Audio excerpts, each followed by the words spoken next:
Welcome, everyone, to a Silk Road seminar. I'm here with somebody that many of you will recognize, somebody who I deeply always enjoy having deep conversations with, and that's DC Schindler.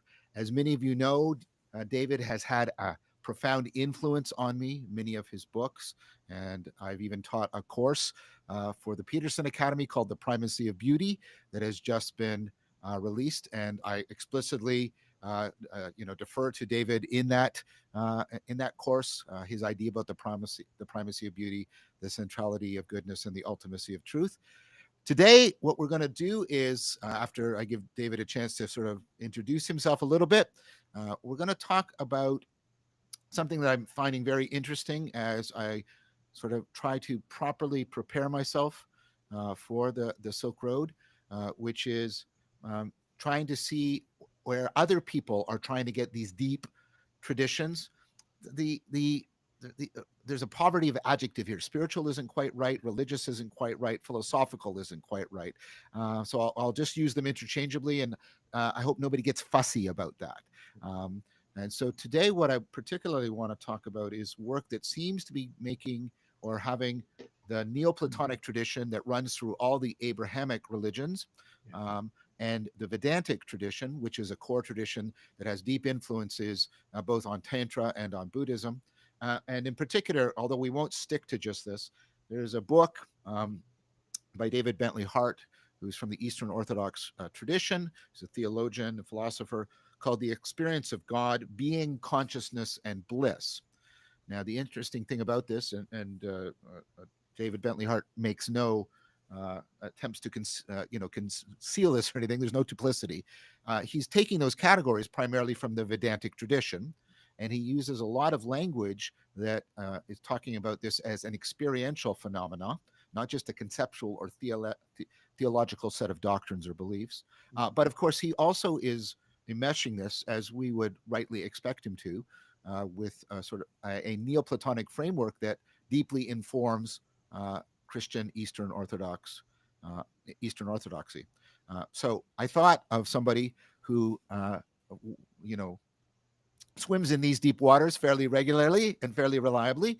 And what I'm particularly interested in is not only I'm really interested in the title of this, The Experience of God, this attempt to bring sort of the summit of our conceptuality, even trans conceptuality, into sort of the depths, the roots of our phenomenological experience, and somehow find that completely belonging together, kind of in the mysterious way in which music and words go together in song.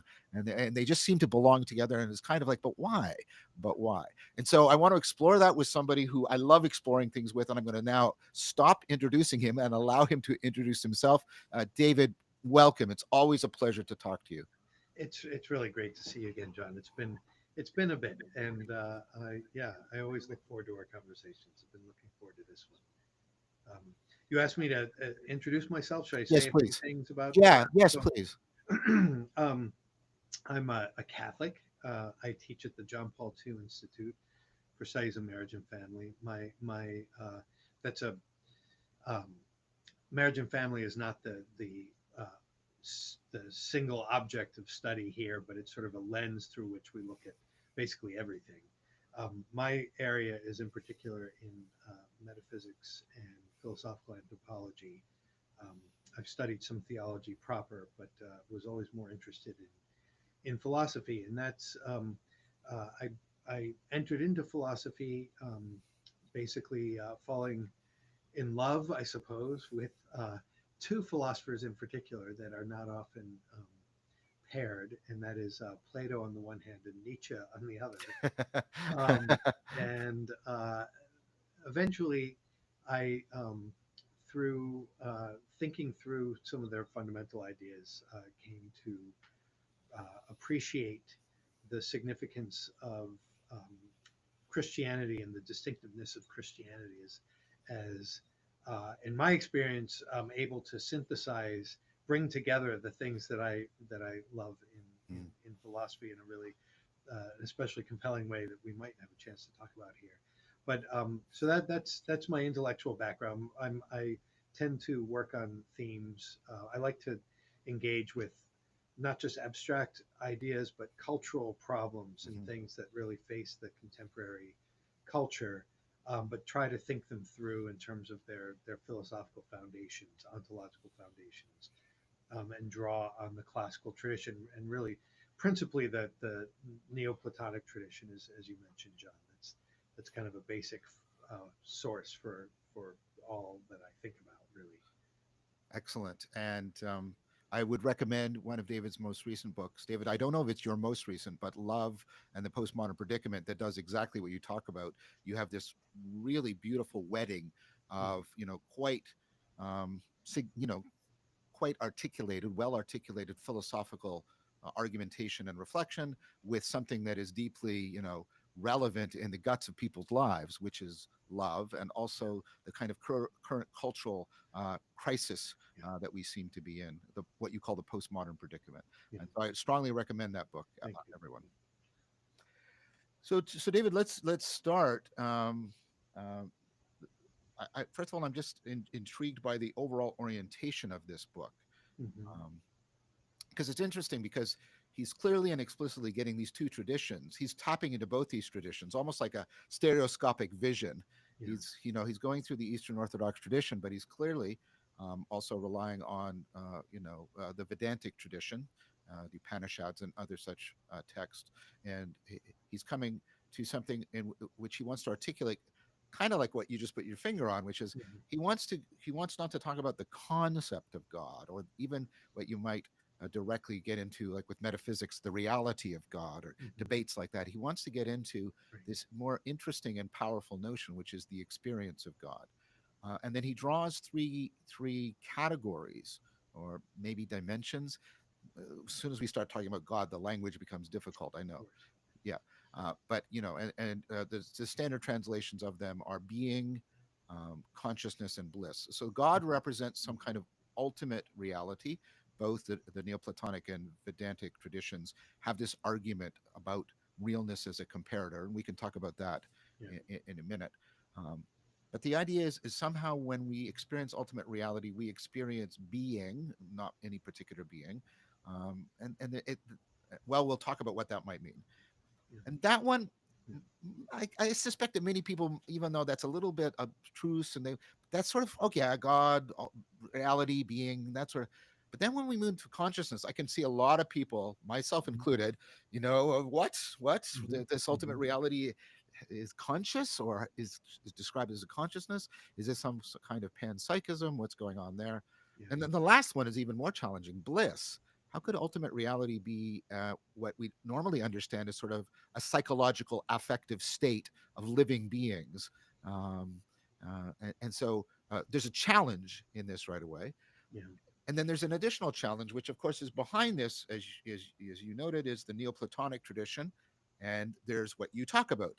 There's, the primacy of beauty, the centrality of goodness, and the ultimacy of truth. What's the relationship between those transcendentals and these three Yeah. transcendentals? So those are the two questions Yeah. I sort of Yeah. I saw. And take your time, David, and just sort of Yeah. Yeah. wander Well, into this. Yeah. yeah. No, thank you. Maybe the first thing that you mentioned might be a good place to start, and just you know why the experience of God, Yeah. as opposed to the concept of God, or arguments for the existence of God and that kind of thing. I think that's a really important point to reflect Yep. on already. I mean, um, one of the things I think David has such a powerful sense of is, I mean, and in a certain sense, my impression is just about everything he thinks about, talks about, comes back to this in a certain respect.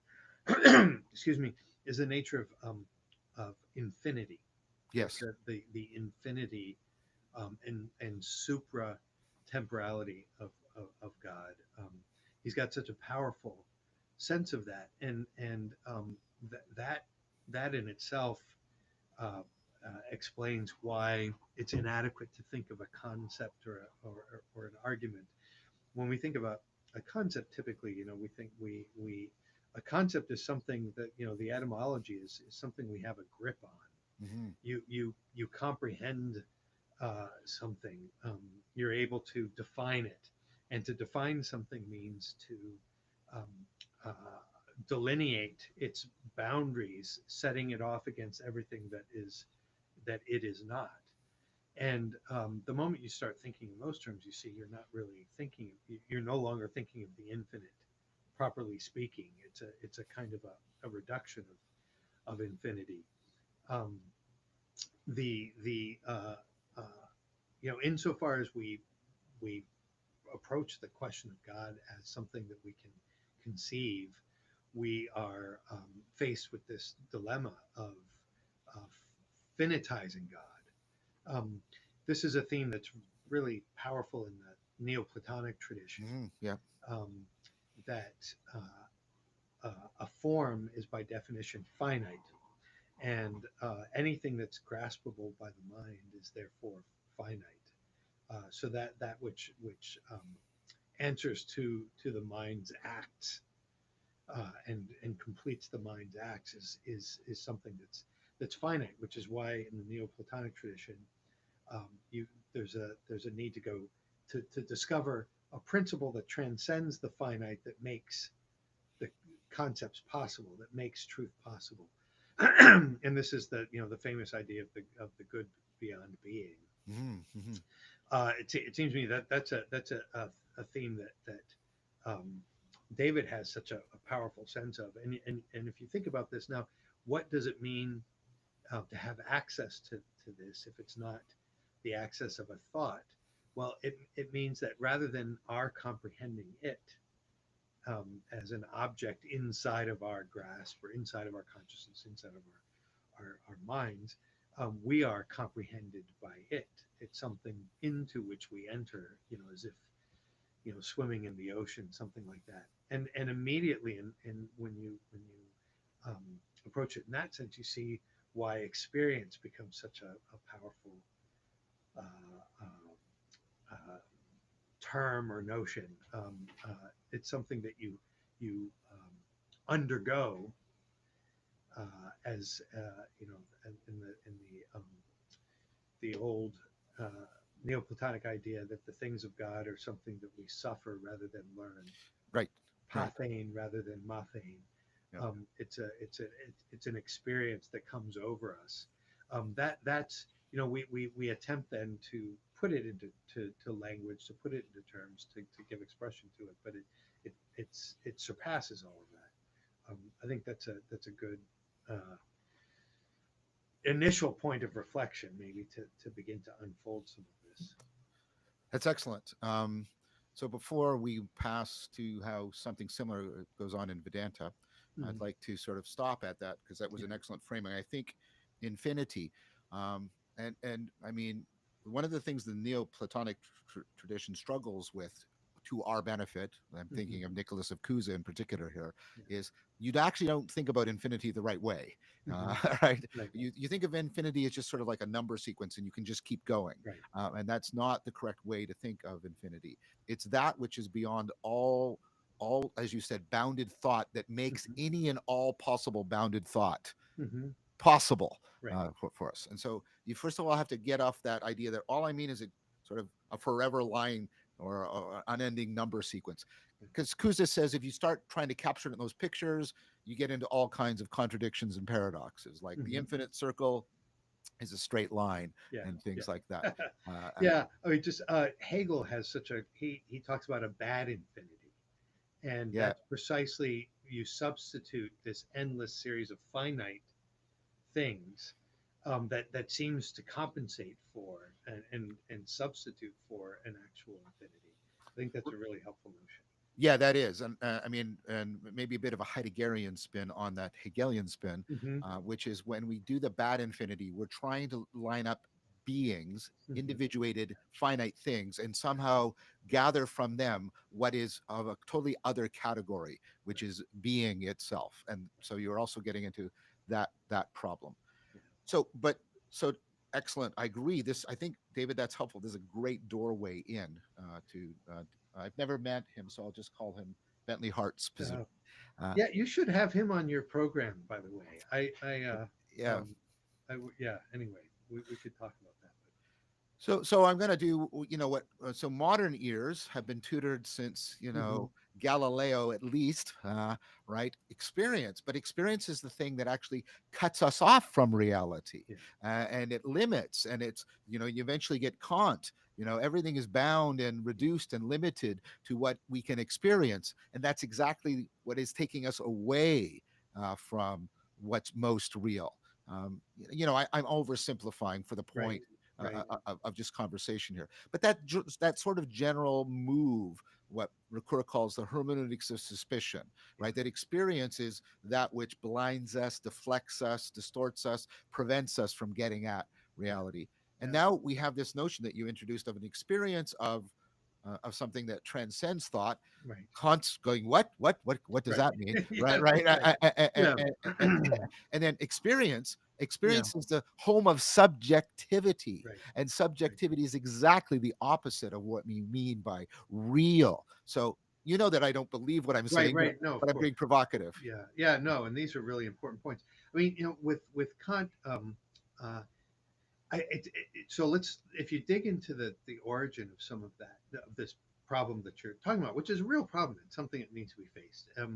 It seems to me there's a, it's as so many problems are there's a kernel of truth at their Yes. foundation, and the kernel of truth here is this idea that so it was a kind of axiomatic statement in scholasticism. Whatever is received in the mode of the recipient. Hmm. So, one can't take something in without what being taken in somehow conforming to the shape of the receiver. And Right. you think about that, that seems to make sense. And what Kant then did was, well, let's take a look at this container and let's investigate it in itself and see what conditions it establishes a priori, prior to the experience that then allows the thing to enter in. And then all of his attention then was geared towards the structures of the mind, the structures of subjectivity that then become the conditions for the possibility of experience, and therefore and the measure really of everything that we experience. And that takes that kernel and absolutizes it. Hmm. It seems to me that it is the case that whatever is received in the mode of the recipient. But here's the thing, and we're going to get into deep waters very quickly, Good. Good. I suppose. But uh, uh, I think when we talk about experience in this older way that I began with, the pathein Yeah. of the divine things, we're not talking about taking the real into ourselves. We're actually talking about being elevated from ourselves into what is real. So there's a radically ecstatic Yes. dimension to that, and it seems to me that is the thing that breaks the dilemma that Well, Kant introduces. Well, that's what I wanted to introduce. I Yeah, mean, so you've got the Neoplatonic idea, right? It's not just scholastic; it's also in yeah, yeah, right. It goes back to Plotinus, that there's a conformity relation. right. You can only receive something according to your capacity for reception. That's right. It- Yeah, that's But right. what Plotinus and the Neoplatonic tradition have, and it gets taken up into scholasticism, it gets taken up into Eastern Orthodoxy, is the idea of transformative experience. Yeah, And yep. just briefly, what I mean by that is what Kant didn't just take that idea, he took another idea that comes, and there's a long history there, and I won't go through it, but it comes to full fruition in Leibniz, the idea of a universal calculus, the Yeah. idea that all I need is to find the method, right, and that this universal calculus will allow me to get all knowledge. So I don't have to undergo any significant transformation Mhm. in how my mind, like the grammar of my mind, in order to get all the truths that are available. And of course, that's the piece that gets lost out of, Yeah. right, the ancient tradition. The ancient tradition says yes, there's conformity, but you can transform so you're Mhm. capable of conformity that you aren't currently capable of. Yeah. And this is what you're referring to with the ecstatic notion here. Absolutely. Yeah, no, I mean that it's such a beautiful idea. I mean, first of all, um, the uh, your experience isn't something that happens inside you No. rather than out in the world. It's actually a kind of a reality into which you're elevated. You're carried up into an experience, and that gives it a kind of you might say objectivity if you want to use that language, that is that's missing from the Kantian and modern notions. So you know it does also enter into you, but it enters into you. One way to put this is it enters into you only to the extent that you what is in you has come outside. So there's Yes. a dual dimension. Your capacities have been expanded. I mean, that would be a way of putting it. So this kind of requires two things that are, missing, and you and I've talked about this before, from that sort of uh, Kantian tradition. One was the transformative experience, but the other is the idea of non-propositional kinds of knowing, a kind of knowing that works by, I guess you said, this kind of almost like I often use the language of reciprocal opening. Hmm. I open to Nice. the world opens to me, Yeah. and it's very much like love, Yeah. which is also often equated with this kind of knowing. And you make that move too. You don't reduce, but you converge the ecstasis of reason Hmm. and the ecstasis of love. Hmm. And so I don't think I'm saying something too. Right. Okay. So and then when you talk about what it's like when you love someone, right? It's of course not just forming a bunch of beliefs about them, and it's not just getting skills about them. You have to Hmm. undergo a significant transformation in your whole, first of all, orientation, Yeah. which is kind of like all the kind of perspectives and states of mind and states of consciousness you are willing to enter into around this person, Yeah. because they have to be open to how the person transcends your grasp. Yeah. And then that takes you more deeply into the participatory knowing. You know them in a way that becomes inseparable from how you know yourself, because Yeah. the way one of the ways in which you know them is how yourself is transformed by encountering how they are radically other than you in an important way. Does that all land for you as Yeah, absolutely. I mean, this idea. I mean, think about so here's another idea from Aquinas, which it's a he says it in passing in De Malo. It's a text that's not very often read, but it's interesting. It strikes such a different note in relation to many other things that are much better known about him. But he says that in love, you conform yourself to the beloved.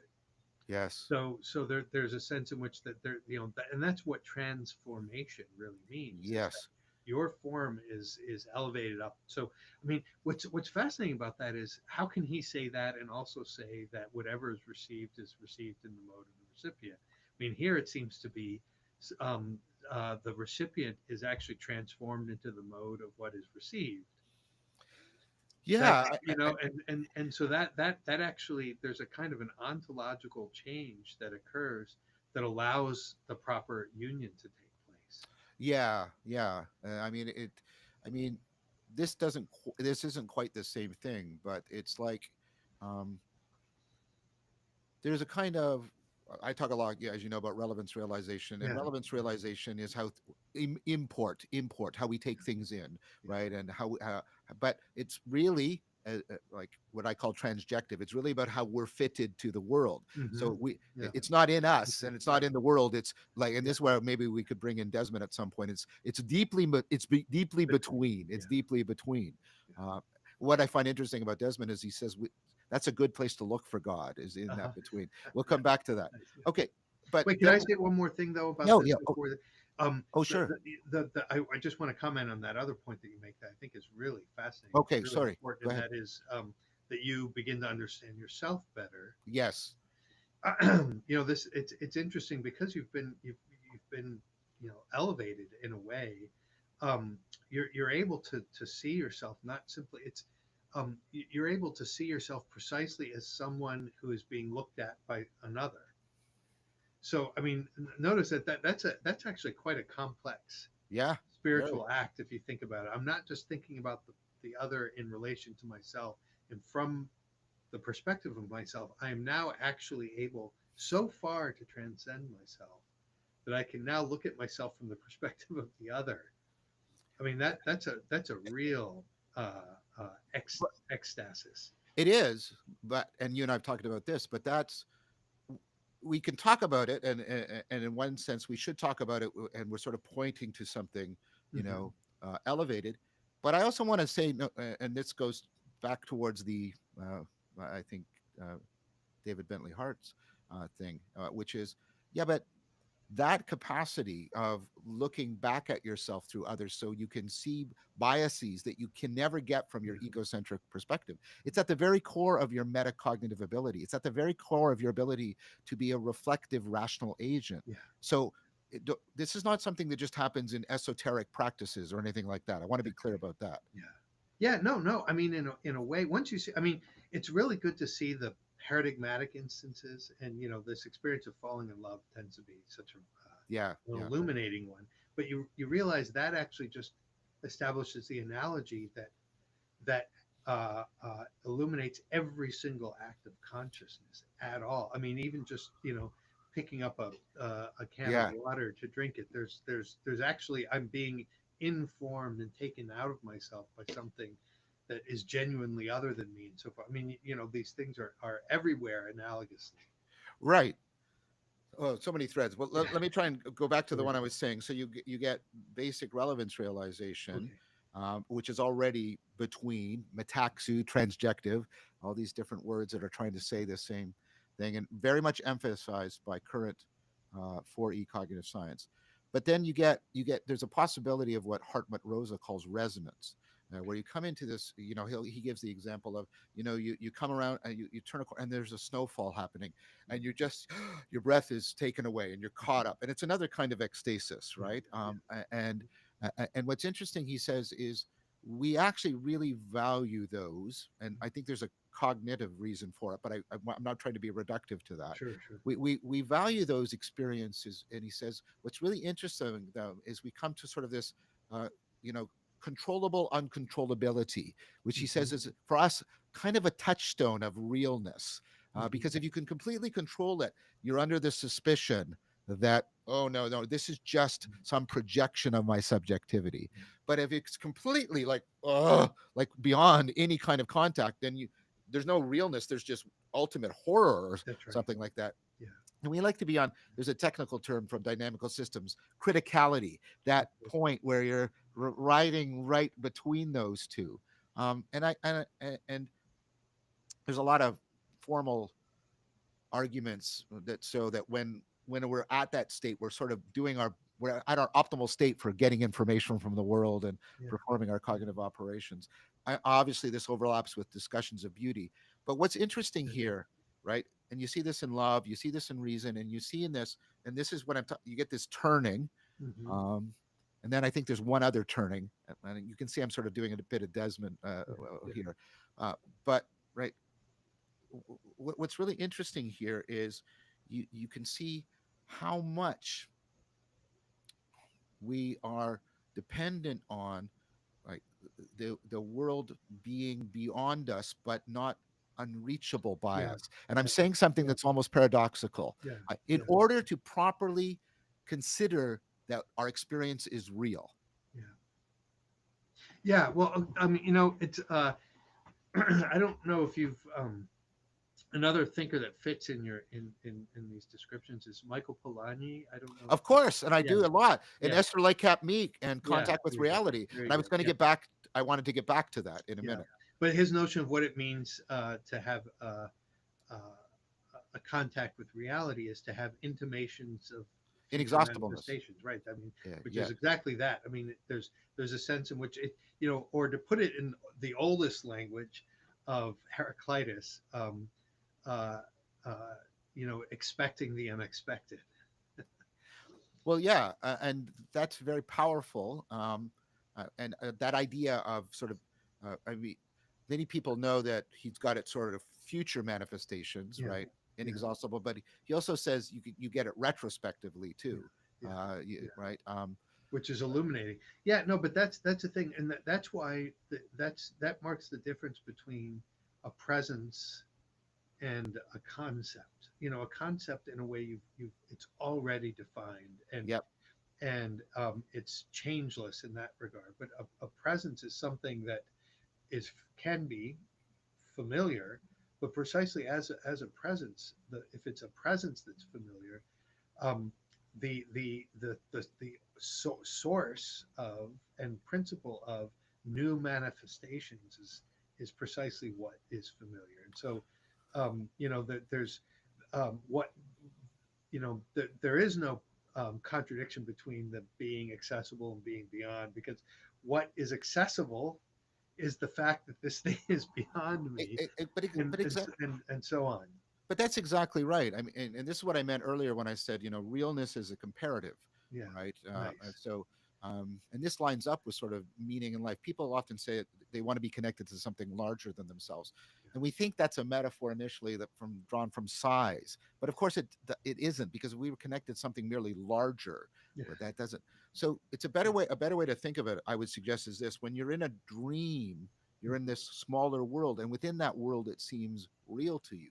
But when you wake up or the light goes on, and here's the waking up and enlightenment metaphors, there's a wider world from which you can see the limitations and the biases and the self deception in the smaller world. And that's what gives you the sense of realness. Realness is always a comparator. yeah, This is more real than that. This is less real than that. yeah, And so if we think there is a connection between realness and yeah, truth, and realness involves this kind of move, that's the ecstasis you're talking about. yeah, I mean, this is a point that I really got from Spinoza, but it's also in Plato. Like, there is no deep truth without profound transformation. yeah, yeah, yeah. Okay, so when you Yeah. undergo this profound transformation, Well, uh, one go ahead. one point that maybe we can come back to at some point. I don't Sure, want sure, to please, David. send us in another direction, but I would like to think that there's a tension that I find in the Neoplatonic tradition, which I think Scholastic or Aquinas, it already begins with Dionysius. It begins with a kind of Christian appropriate, but let me just identify it first of all. Is this idea of truth itself being um, uh, beyond beyond reason in a certain respect. I find a little unsatisfying this idea that uh, uh, being is essentially finite. So that's a Yeah, Neoplatonic idea. So I mean, the David Bentley Hart's title there would not quite fit in a Neoplatonic framework, because um, reality is not real in the sense of being. It actually exceeds that and yes, founds it. But there's it sort of indicates a mystical dimension of the good that somehow is not within the horizon of being. Whereas I find more satisfying this idea that it's that whatever that transcendent source is even more real, is even more illustrative of what being is. I think that's But right. but anyway, but that's I don't want to I don't think necessarily that's send wrong. us down I that don't think path. that's wrong. I don't think that's wrong. And um, uh, I mean, well, I mean, there's also we could maybe we could get into an exegetical thing about whether or not the late Neoplatonists Yeah, had that, or else you get a right. flip towards the infinite Right. rather than finitude being that which, because there's an understanding that intelligibility is not just definition, but this inexhaustibleness that we've Yeah, been talking about, the moreness that that's right. I sometimes That's right. talk about.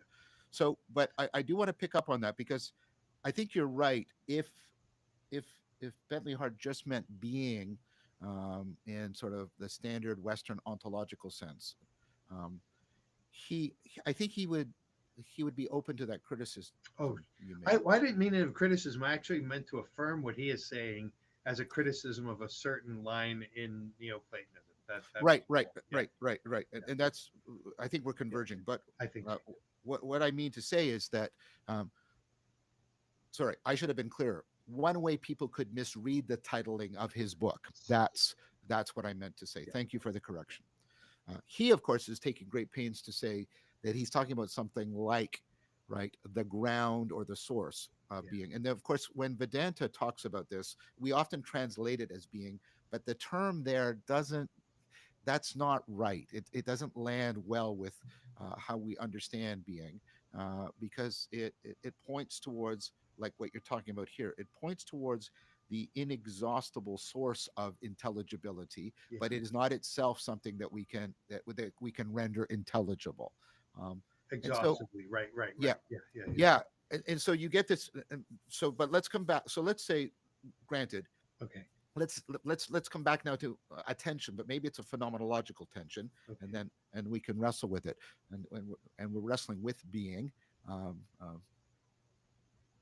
which is, well, we seem to be running off this deep presupposition, and you've got it in Parmenides, that the real is the intelligible and the intelligible is the real, right? And that's how we do it. And we judge the stick more intelligible than the shadow because Yeah. the stick, explains the shadow and the shadow doesn't explain the stick. And all of these moves that are used, by the way, both in the Neoplatonic tradition and the Vedantic tradition. And so you're led to what, you're led towards this. And then you get this move that might seem startling, which is yes. And what's behind that is something that is itself not intelligible, but is most real.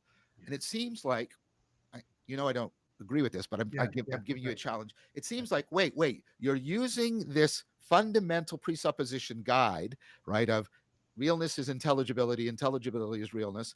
And then you take it to a place where you seem to leap into the exact opposite, that Yeah. what is most real actually is not intelligible. Now I know there's a finesse in here. You're going to say, but it's the source of intelligibility, and there's that flow. But I wanted to at least present the tension to you. Yeah. Yeah. No, I that's interesting. I mean, that was always when I first encountered Neoplatonism, that was exactly my uh, uh, obstacle. That was Yeah. the objection that struck me, I, you know, um, I've come to appreciate very much the notion of analogy as, and especially a kind of a dynamic sense of analogy that helps to overcome that. I'm not sure that notion is um, fully grounded in Neoplatonism itself. I think that there was a in the scholastic transformation, but this is something that actually required, I think, a lot of modern philosophy to work on as well. Um, that allowed us to see how there could be a radical disjunction, which has to be the case, but a radical disjunction that's not simple. That's not a dualism. Yes, that's the key. Yeah, that somehow uh, what infinitely transcends, so that the source of intelligibility that is not itself intelligible is also intelligible, and somehow that is precisely a sign of its generosity, its complete uh, self communication, self gift that allows us to in a certain sense affirm that it's beyond us, but then also accept it and receive it as nevertheless making itself available. I think that's right. Let's probe on it though, because I Okay, think please. Yeah. this is. So I mentioned earlier that I'll try some of my language, and then I said there would be a second move, Hmm. and this came when I was at a monastery talking with Buddhist monks about this Yeah. kind of stuff in my work. Um, so you got basic relevance realization, very sort of centered, ego-centric, as we say, and then Hmm. we get resonance, and you get that in the flow state, and Okay. those experiences of profound love or beauty, and you get that voluntary necessity, which I want to come back to, Yeah. the voluntary necessity. But then you can, because you can do this series of transformative practices, and of course there are versions in the Neoplatonic and Christian mystical traditions. There are very similar, at least in terms of their practice, not necessarily their doctrine, but Okay. similar practices of transformation in Vedanta. And I've said this a few times, and it's landed well with different practitioners. So it Okay. at least has some initial touchstone to it, Hmm. which is this idea, yeah, but you can go beyond resonance realization, which is quite profound, because you can come to this realization that, and this will sound very Zen, and that's Right. intended, where the very process of relevance realization itself, not any particular framing, not any particular object that you framed, but the act of trying to frame is the thing that's blocking you, Yeah. the thing that's blocking you. And so what you come to, you kind of come to this most comprehensive uh, insight, like Iris Murdoch talks about, where it's simultaneously an insight out into how, Interesting. and an insight in, right? When she That's talks about, perfect. yeah. And so what you get is you get this realization that relevance realization is itself become irrelevant Hmm. in some, Hmm. but not conceptually, because if you hold it in concept, you're not Yeah. doing it, right? Yeah. And Right. you get to this where you let it go, and what you find startlingly is a lack of, as you said, any comprehensiveness, Yeah. like in the sense of graspability. Right. But you don't find an like a not you don't I want to do this very carefully. Yeah. Although you find a no thingness, you don't find a nothingness. You don't Okay. find a complete privation or absence. You find the opposite. You find this, you know, you find you're almost caught up in the torrent of the inexhaustible Yeah. amount, right? Yeah.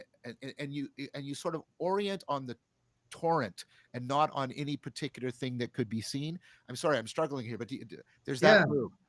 Well, I mean, you have to forgive my ignorance. I know nothing of Vedanta Yeah, and these Eastern traditions. I can only speak to what you said from from the things that I please. know. Yeah, Um, but I would say I can that observation that the very act itself can be an obstacle resonates with me. I see the truth of that, and here's how I interpret it, which may be slightly different. I mean, it certainly would be related to what you said, but you can maybe clarify if it goes off. But part of that is related to the comment that you made earlier about um, devising a method that right. allows us to attain a certain thing. Yeah, It seems to me that this act, insofar as it's something that we are doing in order to obtain a result, it still is to that very extent has its origin um, in our own agency, in our own activity. But so here's the move then that I would make. Um, but this would be a more, I guess, specifically Christian, I suspect, right. and that would be uh, that dilemma would be inescapable if there were not some. So if the problem is in a certain sense that it's ultimately rooting itself in your own agency, um, even letting go is something you're doing. But that's very different from a hand than grasping us. So an agency sort of breaking in, and we are so instead of our throwing ourselves into a kind of condition or bringing about the condition through our own agency, we're being taken up by another agent. Now, one has to be as you were saying, one has to be extremely careful in how one puts this because that can sound like another finite agent, and we're Yeah, back to the we're to back to the the problems. Yeah, inside the horizon of just finite agents interacting with each other. So it's got to be a supra, it's got to be an infinite, properly infinite reality that nevertheless is able to act from itself. I think that's right. I understand why, and I don't have any dispute with you saying, this is a properly Christian notion. Yeah, I yeah, think there are things that are deeply analogous in Zen, and this was something emphasized by Tanabe, and he was also influenced by Pure Land Buddhism. okay, Self power and other power. And there's something okay, very analogous in Taoism too. Um, and so the idea is there's if and Schlingerland talks about this in his book Trying Not to Try.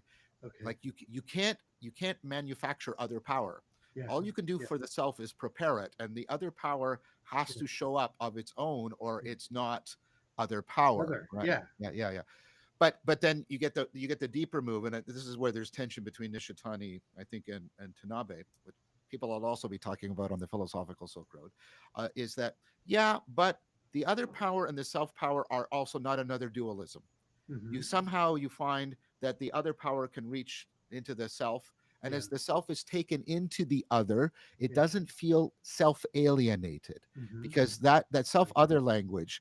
And this is what I want to go. This is why I want to get back to voluntary necessity. This Okay. is Frankfurt's phrase. And the things that we experience as voluntary necessity, reason, love, beauty, they Yeah. have this capacity Yeah. that they seem think about a compelling argument, but Right. you don't feel Right. bludgeoned or No. forced. No. That's why he's trying to get at this voluntary necessity. You feel you didn't do it, but yet you feel like but you don't Yeah. say I've been alienated by I've come into myself Right. as I've gone into this other. That's And same thing with beauty. If you made it, like if you try to manufacture a beautiful experience, you'll kill it right from the right. beginning. Same thing with love, Yeah. right? It's a voluntary necessity. You fall in love, but you don't Yeah. feel like you don't feel like a drug addict, right? Yeah, no, that's. May I just a Yeah, little yeah, parentheses in there? This is one thing that struck me many years ago from Nietzsche. Actually, he was talking about an artist creating, and some of this might be my own coloration of what I read from decades ago. But he contrasted, the artist who sees, in making a painting. That the only color that that feels absolutely compelled to paint it this way. There's an exuberance in that, and a sense of it is voluntary necessity. yes, It has to be this way, and there's a pure freedom. And whereas an artist that has no idea of what to, sort of just yeah, randomly doodling, there's absolutely no experience of freedom in that random, because you're no, not getting anywhere. There's nothing real going on. And it seems to me, you mentioned that the experience of love is like that. I mean, there's something about uh, real love that you simultaneously feel liberated, but you also feel like this was destined. yeah, you're And bound. why does Yeah, one have that experience that this was meant to be from the beginning of time? I mean, and that insight doesn't is not alienating, as you said, but actually um, affirms and intensifies, almost in infinitizes the experience of freedom. It's yeah. When you see it, you see. I mean, this I think is something we can all relate to in some respect. and I would propose to you that is because that's what Evan Thompson would call a deep continuity. I think relevance realization Mm. is kind of a primordial voluntary necessity, Okay. right? We're like we are necessarily constrained by what we find relevant, or we'd hit Yeah. way too much information. Yeah. But again, it's not something that's been imposed on us from outside in a way that's irrelevant to us. It is precisely the opposite. It is profoundly relevant to us as it binds us. So it's like we sort of I'll use more Kantian language. We project relevance, but then we find ourselves bound into it. Yeah. And even using that language is self-undermining, and I'm doing that deliberately because that's not how it is for us. Right. Like Right. it's like, that's what I should look at right Yeah. now, Yeah. right? Right. And so there's this voluntary necessity. I would argue in the very guts of of our cognition. Yeah. Yeah. No, that's great. I've actually been thinking a lot these days about the mechanics of beauty and love in that regard. I mean, Yeah, Aquinas talks about love as a he uses the word uh, complacencia, which sounds like complacency, but that's not the English word complacency is not at all what he meant. He means yeah, a complacere, and a cooptatio is another word they use. Is basically it's a. I mean, it's precisely what you were just yeah, describing as relevance yeah. realization. The sense that um, the reality that you behold is fitting for you, and that you are fitting for it. That you are adapted to each other. That's the definition of love in Aquinas. It's really interesting. And if you think of that in relation to beauty, I mean, you see this is precisely how we experience beauty. It's a fittingness that has a kind of compellingness about it, even though it's a free necessity. That's It's a right. free compellingness. Hunters from Balthazar, the theologian, talks about this with music. You Yeah, hear the end. You hear the end of the Jupiter Symphony from Mozart, and you think, it could not have ended any other way. It had to end on that note. But of course, he could have ended it some other way, Yes, yes. and that would have been absolutely the only possible way too. You see, and that there's something proper in the experience of beauty of that. The very particularity of this has a necessity to it. So I think that's a good thing to. I want to sort of hopscotch Okay. over or leapfrog over consciousness. We'll come back to it. We've done Okay. being, Yeah. and now I think we're getting closer to what was meant in the Vedantic tradition by bliss. I don't think it means what we currently mean by bliss. I don't think it means sort of woo or something like. I think it means. I think it means something like what Plato talked about, in which in the symposium, when you are Yeah. beholding the good Yeah. or beauty itself, Yeah. and you're getting what we're talking about here. You're getting this. I think the bliss is the culmination of the one of the strongest Platonic claims, which is we have these two meta drives. One is we want inner peace, whatever gratifying our desires. We don't want it to rip us apart. We want it to sew us Right. together, Yeah. right? But the other one is whatever's satisfying us, our desires, we want it to be real. And then you there's what I've called ontonormativity, and people who have mystical experiences talk about it was really real, and Yeah. and they're trying to articulate that explains why they're willing to reorient. And so there's this orientation to what is really real, and there's this ontological goodness, not moral or even aesthetic goodness. There's this deeper notion. And you get this also in Plato, I think, where you get this idea of beauty as opposite to the hermeneutics of suspicion. Beauty is when the appearances are not taking you away, when the experience is not a veil, but exactly the opposite. It's doing what we're talking, it's the affordance of exactly what we're talking about here, and you're being carried towards what's ultimate.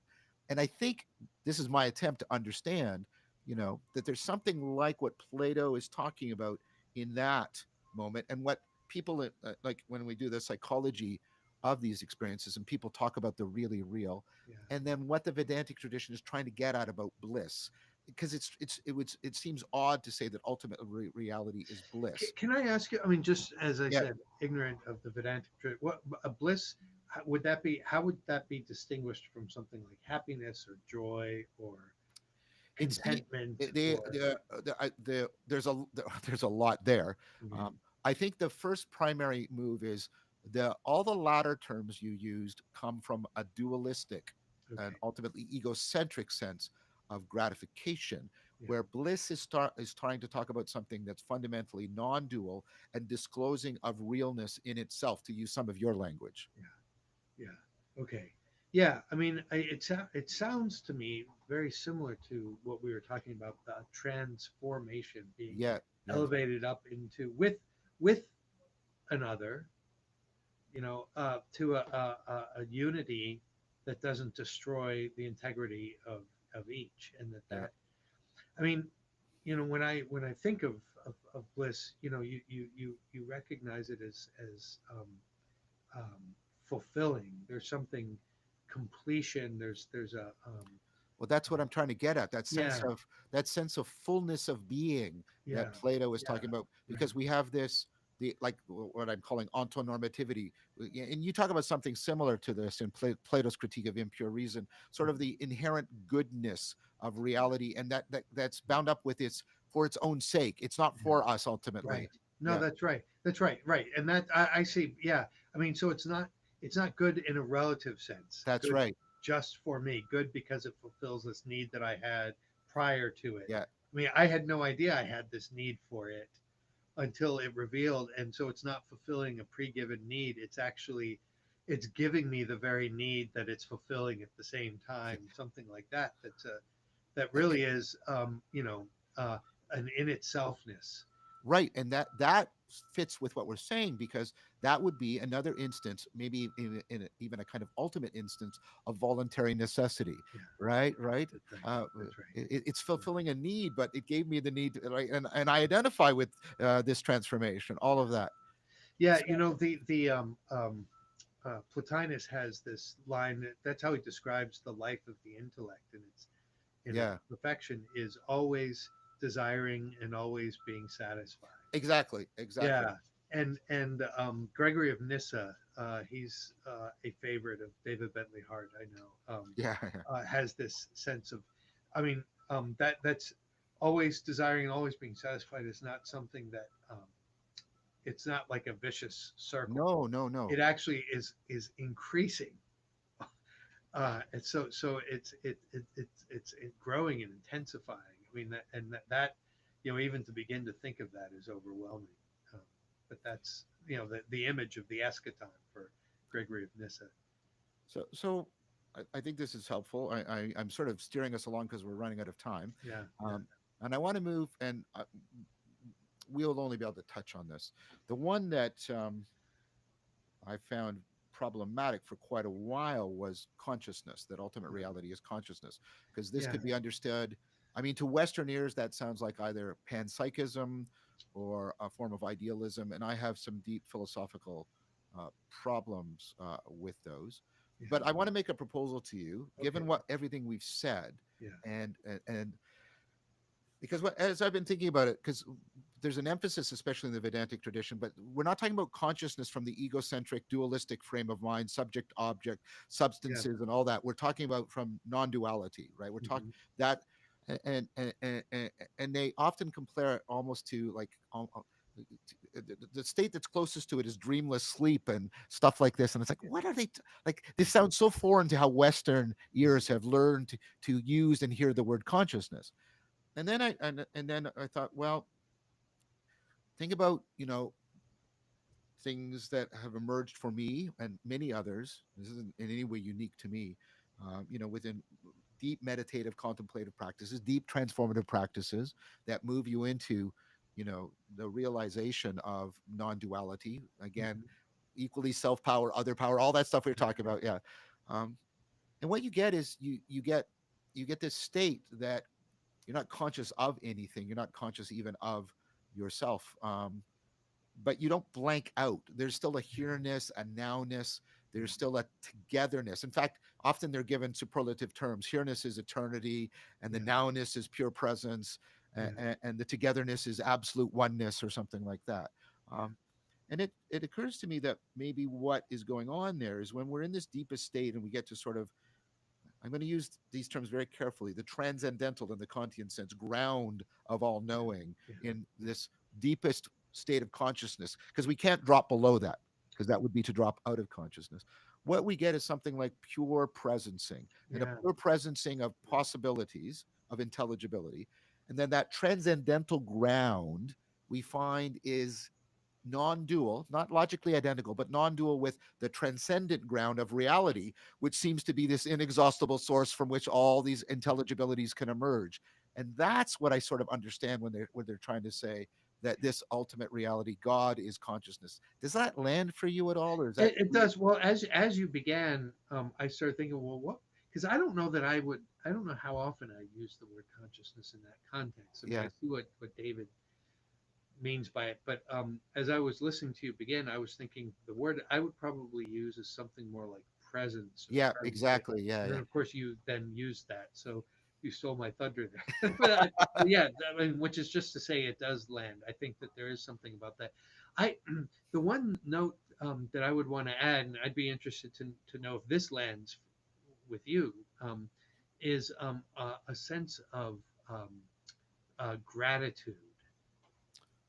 From me towards that. Well, so right. I mean that already figuring out like that narrows it. There's something there's a kind of Yeah, gratefulness yeah, yeah. that it seems to me is inseparable from this. Now, if you begin to think about it, you start thinking, okay, well that implies um, so I mean something of a kind of a well love gift the notion of giftedness and therefore something of a yeah, that maybe this is, oh, here we go. Maybe this is why I don't know that I would, even though I can very much affirm what I, at least some dimension of what you imply with the word, but non duality, I don't know if I would end with that word because it seems to me that there's, on the one hand, I would want to say a pure presencing and a kind of Mhm. absolute oneness.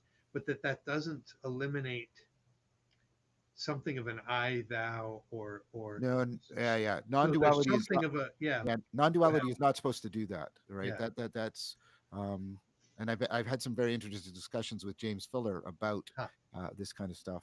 His new book is really good, by the way. Um, yeah, it's I mean, and you get and he says, this is ambiguous in Plotinus, but it seems to get worked out in the later Neoplatonists, and very explicitly so yeah, in the Cappadocians, right, um, with the idea that non-duality is a kind of relationality like you see yeah, in the Trinity, yeah, where you get a one that's a many that's a one, yeah, and the things that are related are themselves relations, like yeah, Father, Son, and Spirit, right? And what you're getting is no, you're trying to get something that is even breaking out of the category yeah, of the one and the many, the yeah, presence and the absence in that way.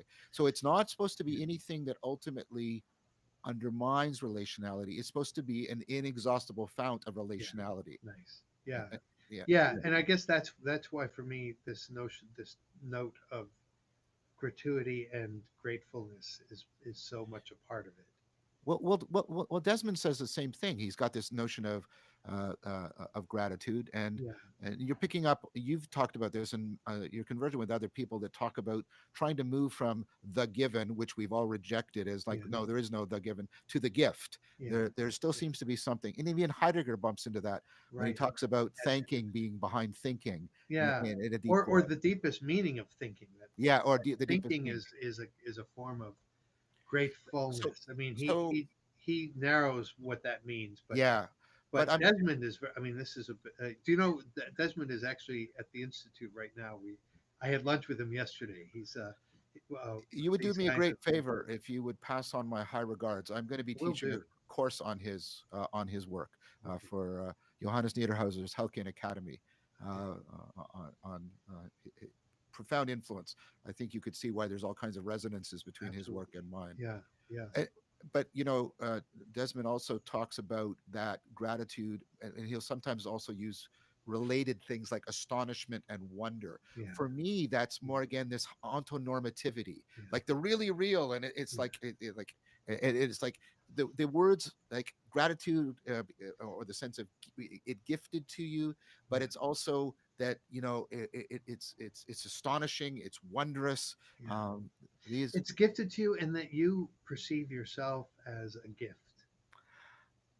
Yes, that Um, and that's helpful, David. So it goes back to that, like that thing we were talking about, where yeah. you go out and you look back at yourself through the other's eyes, Yeah. and yes, Yeah, and I mean it's I mean and this would be part not just I mean it's in one respect a gift to yourself, but also that you are meant for to others, give, yeah, and yeah, this um and so yeah, you get the transmutation of eros, the moving towards oneness, back into agape, yeah, which is the flowing out in creativity, yeah, in a powerful way.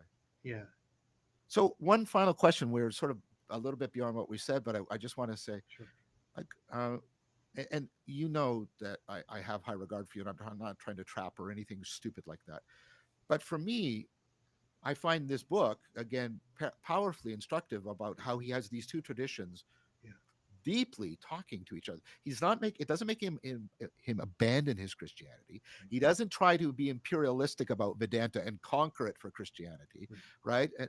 But there's this reciprocal reconstruction. There's what I call dialogos yeah, between going on, and I wonder if you have maybe in your final thoughts what you think of that, because yeah, part of the proposal I've been making is that in response to these worldwide kind of challenges to our fundamental humanity, whether it's ecological issues or AGI, we need something like the philosophical Silk Road, this deep dialogos between traditions. yeah. I sometimes call it an ecology of traditions, even if we're going to get where we need to in order to deal with these global level threats, these meta kind of threats. Oh, I have many things to say about that, but just I guess two. One uh, basic thing is I absolutely agree.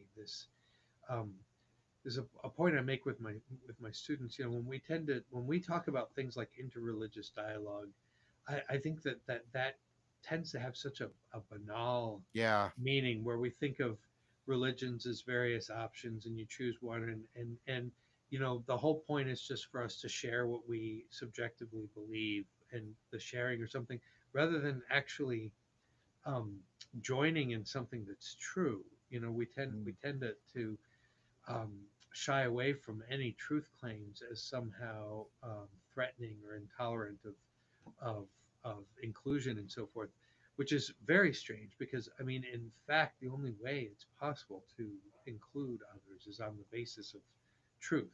yes, Anything else will always end up being a kind of a deceptive ersatz, substitute for real unity.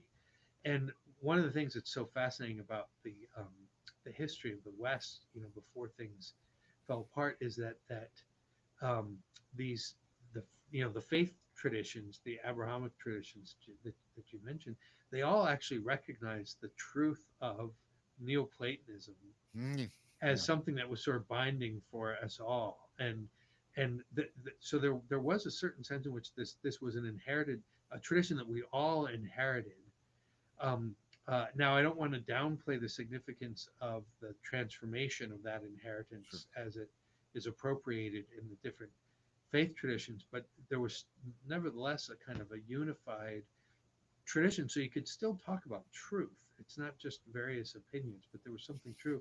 And my sense is, and people like David Bentley Hart would be very helpful for his knowledge. I mean, he actually, as I understand it, his interests were in Eastern religion, and yep, Vedanta in particular, prior to yes, kind of a Christian um, conversion. So I mean, that in a way his roots are there, but he has a certain he's conversant with all of these things.